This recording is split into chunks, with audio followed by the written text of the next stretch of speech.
방역 패스 문제는 김성환 평론가와 짚어보겠습니다. 자, 어서 오십시오. 네, 안녕하세요. 갑자기 목이 메이네요. 네.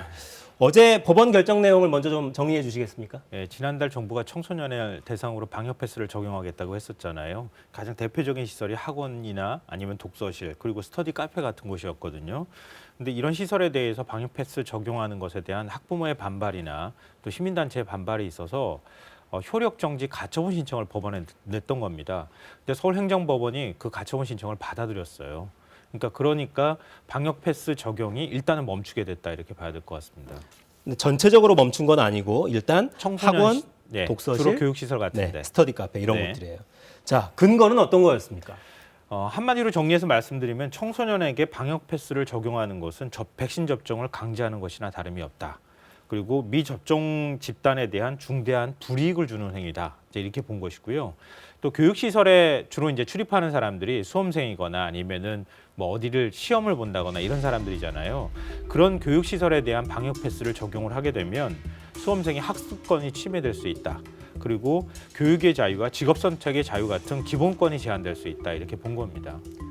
자, 미접종자가 접종자보다 확산 위험이 더 크다고 단정하기 어렵다. 이런 내용도 결정문에 담겼습니다. 근데 방역 패스를 적용하지 않더라도 공공의 이익에는 크게 악영향을 미치지 않는다. 이런 판단인 거죠? 법원은 그렇게 보지는 않은 것 같아요. 그러니까 정부가 그동안에 그렇게 얘기를 했던 거죠. 그렇죠. 정부는 어떻게 얘기했냐면 공공의 이익을 침해할 수 있다 이렇게 본 거죠. 왜냐하면 그 백신 미접종자에게 방역 패스를 적용하지 않게 되면 감염률이 높아지고 위중증률이 높아지게 된다. 그러면은 결국 의료 체계에 부담이 되고 의료 체계에 부담을 주는 것은 공공의 복리에 악영향을 미치는 것이다. 이렇게 정부가 논리를 제기를 했었거든요. 근데 KBS 취재에 따르면은 법원의 신문기일이 지난달에 있었는데 그 신문기일 때 재판부가 보건복지부에 그럼 구체적으로 그것에 대한 이익 침해가 어떻게 발생하는지에 대한 근거 자료를 제출해라 이렇게 얘기를 했다고 합니다.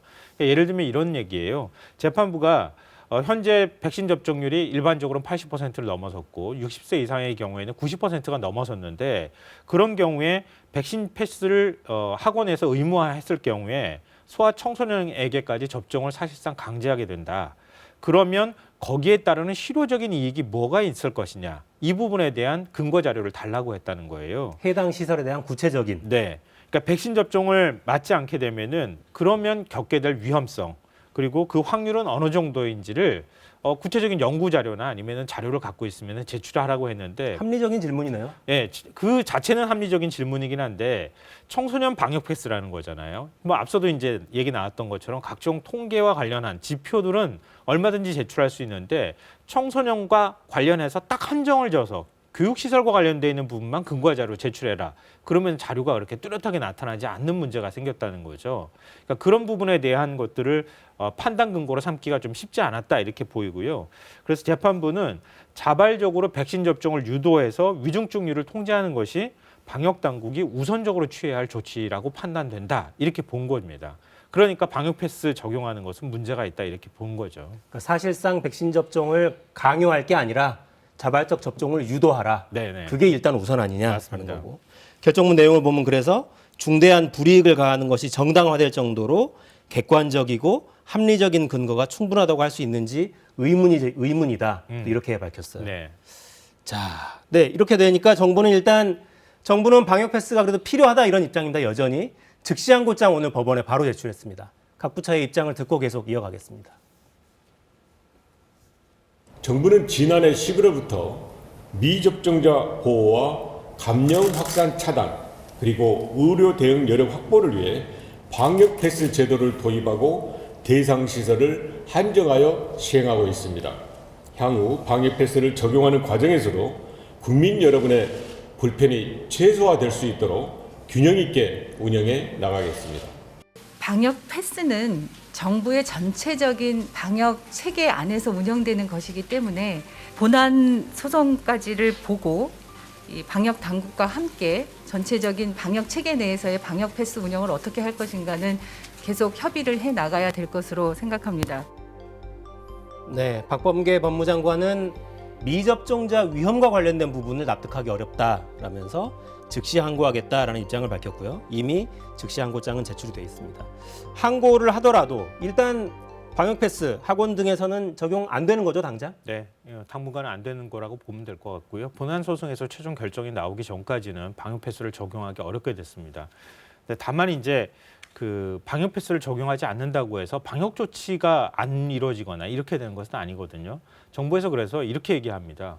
방역 패스를 전제로 했을 때 지금 현재 방역 조치가 시행 중인 것인데 방역 패스가 빠지는 것을 가지고 다시 방역 조치를 만들겠다 이렇게 얘기를 하고 있는 그럼 거예요. 방역 조치를 강화해야 되는 거 아닌가요? 그렇죠. 역으로 강화해야 되는 거죠. 예를 들면 이런 겁니다. 방역 패스를 적용하게 되면 그동안에는 한 칸 띄어서 앉도록 했다거나 아니면 한 사람 건너 다른 사람이 앉도록 하는 조치를 취했었잖아요. 근데 방역 패스 전제로 해서 그걸 그냥 풀어준 거예요. 그러니까 옆자리에도 다 사람들이 앉을 수 있도록 학생들이 앉아서 공부할 수 있도록 해줬는데 방역 패스 적용하지 못하니까 앞으로 그럼 규제를 강화해서 이전처럼 다시 하도록 하겠다. 이제 이런 생각들을 지금 정부는 하고 있는 겁니다. 그러니까 백신의 보호를 받지 못하는 미접종자들이 섞여 있을 가능성이 있기 때문에 그렇죠. 방역 조치를 강화하는 게 자연스럽지 않느냐. 네, 그 방안들을 이번 주 중으로 아마 만들어서 다시 발표하지 않을까 싶습니다. 야, 근데 이게 전부가 아니잖아요. 다른 소송도 지금 제기가 돼 있죠. 그러니까 지금 이제 청소년 방역 패스에 관한 부분만 말씀드렸잖아요. 방역 패스 전체에 대한 가처분 신청이 또 들어와 있습니다. 서울행정법원에서 이틀 뒤에 신문기일이 지금 잡혀 있는 상황인데요. 만약에 이것도 받아들인다 그러면은 모든 시설에 대한 방역 패스가 적용되기 어려운 상황으로 갈 수 있거든요. 무엇보다도 지금 이렇게 돼버리면은 백신 접종률에도 영향을 미칠 수가 있어요. 왜냐하면 청소년의 백신 접종률만 가지고도 말씀드리면은 2월부터 원래 방역 패스를 적용하기로 했었잖아요. 근데 그걸 전제로 하다 보니까 학부모들이 13세에서 15세 사이에 백신 접종이 불가피하다고 판단하고 접종을 받을 수 있도록 자녀들한테 독려를 했다는 거죠. 쉽게 말하면 학원 다니려면 접종 받아야지. 그렇죠. 그렇게 되는 거죠. 그렇게 해서 1차 접종률이 지금 65%까지 올라가 있는 상황이에요. 1차 접종하면 2차 접종은 3주 뒤에 이루어진다고 봐야 되는 거거든요. 그런데 더 추가로 접종을 해야지 사실은 좀 안심할 수 있는 상황까지 갈 수 있는 건데 이제 방역 패스 적용 안 하니까 백신 접종 안 해도 된다. 이렇게 생각하고 접종을 기피하는 현상이 나타날 수도 있다. 이렇게 방역 당국은 우려하고 있는 상황입니다. 네. 그런 우려 때문에 즉시 항고도 했고 본안 소송 대응도 준비를 하고 있어요. 근데 어찌 보면 불가피한 논쟁인 것 같기도 합니다. 기본권이냐, 방역이냐, 생명이냐. 이게 여러 가지 측면에서는 논쟁의 소지가 있을 수밖에 없어요. 그러니까 국민의 기본권을 생각한다면 자유롭게 행동할 수 있는 자유도 있을 거고요. 교육권 뭐 이런 것들이 다 있을 수 있는데 좀 법원의 결정이 너무 이 행정적인 판단만 좀 치우친 것 아닌가 이렇게 생각이 되는데요. 아시다시피 뭐 종교단체 때문에 1차 대유행이 시작됐을 때 그때 역학조사 거부하고 신도명단 제출하지 않은 거 법원이 무죄 판결을 냈거든요. 이번에 방역 패스 불가피하게 취하는 조치임에도 불구하고 어찌 보면 법원이 국민의 기본권 침해다 그러면서 방역 패스 적용하는 거 어렵게 만들었단 말이에요.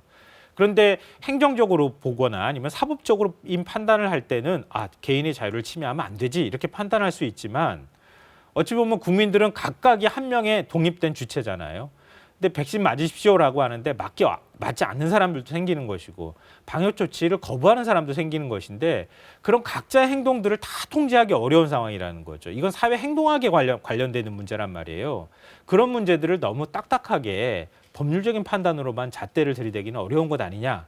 이런 것들이 서로 지금 충돌하는 상황이고요. 지금 헌법재판소에 방역 패스 자체가 위헌이라는 게 지금 신청이 들어가 있거든요. 헌법재판소 판단도 나와야 되는 상황이어서 앞으로도 논쟁이 계속될 수밖에 없을 것 같습니다. 네. 어떤 게 모두의 이익을 지키는 길인지, 자유가 더 중요한 건지 아니면 함께 살아가야 되는지 정말 여러 차원에서 논의를 해가야 될 것 같습니다. 자, 김성환 평론가 수고하셨습니다. 네. 네, 저는 내일 돌아오겠습니다. 4시엔 사사건건.